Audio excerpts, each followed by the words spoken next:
Good morning seventh class. आज हम लोग एक नया चैप्टर स्टार्ट करेंगे सिविक्स का, chapter 5 women change the world. औरतों ने कैसे दुनिया को बदला। तो लास्ट चैप्टर में हमने ये पढ़ा था कि किस तरह से और लेडीज़ जो काम करते हैं घर में उसको हम वैल्यू नहीं देते, या फिर जो डोमेस्टिक वर्क होता है उसको हम वैल्यू नहीं देते, जबकि वो बहुत ज़्यादा मुश्किल होता है और वो 24/7 चलता रहता है, राइट। तो वो रिकॉग्नाइज नहीं करते। तो इस चैप्टर में हम लेडीज़ के बारे में, किस तरह से लेडीज़ ने फाइट किया इक्वल राइट्स के लिए, और उसके बारे में हम पढ़ेंगे। तो फर्स्ट टॉपिक है fewer opportunities and rigid expectations. ठीक है, इसमें क्या है, many people think that outside the home also women are good at only some jobs. देखो, अगर इसमें एक एक्सरसाइज भी आपके टेक्स्ट बुक में कि अलग अलग प्रोफेशन के बारे में, जैसे फॉर एग्जांपल अगर आप टीचर के बारे में आंख बंद करके सोचोगे तो लेडी आती है, नर्स के बारे में सोचोगे तो लेडी आती है, वहीं अगर आप इंजीनियर के बारे में सोचते हो तो एक आदमी आता है आपके सामने, है ना, इमेजिन करते हो। तो कई सारे लोगों को ऐसा लगता है हमारे समाज में, हमारी सोसाइटी में, कि औरतें घर के बाहर काम कर सकती हैं लेकिन वो सारे काम नहीं कर सकती, वो कुछ ही काम में अच्छी होती हैं, जैसे टीचिंग या नर्सिंग में। Also people think that women are less capable in technical things. इसके अलावा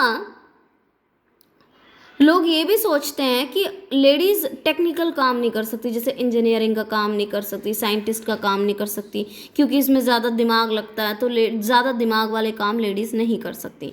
तो ये बहुत सारे स्टीरियोटाइप्स हैं जो समाज में हमारे फैले हुए हैं। ऐसा सच नहीं है ये वैसे।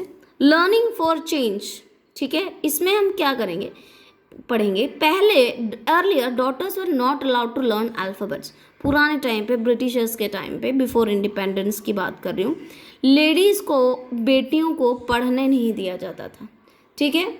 और कहते थे कि उनको पढ़ना अच्छा नहीं मानते थे, उनको बाहर नहीं निकालते थे घर से। वो थोड़े बड़े हो जाते थे, उनके घर के काम सिखाया जाता था। In the 19th century when schools became very common, many opposed sending girls to school. 19th century में जब बहुत सारे स्कूल्स आए, इंडियन स्कूल्स, और ब्रिटिशर्स ने भी कई सारे स्कूल खोले और ज़्यादा लोग स्कूल्स जाने लगे पढ़ने के लिए, तब भी कई सारे लोगों ने ये नहीं कहा कि लड़कियों को भी स्कूल भेजना चाहिए। वो मना कर रहे थे लड़कियों को स्कूल नहीं भेजना। तो कुछ लेडीज़ ने इसके खिलाफ आवाज़ उठाई और उन्होंने उसके खिलाफ आवाज़ उठाई। तो इसमें एक है राजसुंदरी देवी। राजसुंदरी देवी वो वेस्ट बंगाल की थी और 60 साल की उम्र में उन्होंने अपनी एक ऑटोबायोग्राफी का मतलब होता है जब कोई व्यक्ति खुद अपने जीवन के बारे में, लाइफ के बारे में बुक लिखता है, तो उसको हम ऑटोबायोग्राफी कहते हैं। तो राजसुंदरी देवी ने एक ऑटोबायोग्राफी लिखी कॉल्ड अमर जीवन। बंगला में लिखी थी, बंगाली लैंग्वेज में लिखी थी अमर जीवन, जबकि वो पढ़ी लिखी नहीं थी, ठीक है। और ये it was the first autobiography written by an Indian woman. ये तकरीबन 200 साल पहले लिखी गई थी और ये हमारे भारत में किसी लेडी का सबसे पहली ऑटोबायोग्राफी थी। हालांकि वो पढ़ी लिखी नहीं थी। ये कैसे हुआ फिर?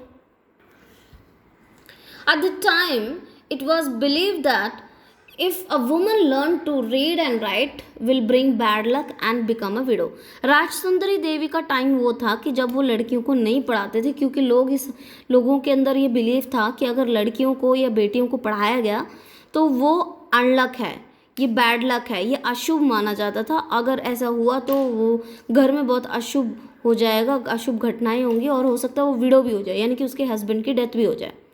लेकिन उसके बावजूद राजसुंदरी देवी को पढ़ने का बहुत शौक था और शादी के बाद जो है उन्होंने सबसे चुप के रात को वो पढ़ने की कोशिश करती थी। But she learned and studied after her marriage secretly at midnight. जब सब सो जाते थे तो वो चुपके से अपने बेटे की या अपने हस्बैंड की कोई ना कोई बुक लेके उसमें से पढ़ने की कोशिश करती थी, किसी को दिखाए बिना। रुकैया सखावत ऐसी ही एक और लेडी है, रुकैया सखावत हुसैन। वो जो है वो इंग्लिश और बांग्ला उसे नहीं पढ़ने दिया गया। उसको उर्दू फारसी आती थी, उर्दू आती थी, बट इंग्लिश और बांग्ला उस टाइम पे ये कहते थे कि लड़कियों को नहीं पढ़ाना चाहिए, इससे वो बिगड़ जाएंगी। लेकिन वो इंग्लिश पढ़ना चाहती थी, बट उनके बड़े भाई और बड़े बहन की हेल्प से उन्होंने इंग्लिश पढ़ी और महज 25 साल की उम्र में, at the age of 25 years, she brought a book called Sultana's dream. 1905 में 25 साल की उम्र में उन्होंने इंग्लिश में एक बुक लिखी, सुल्तानाज ड्रीम।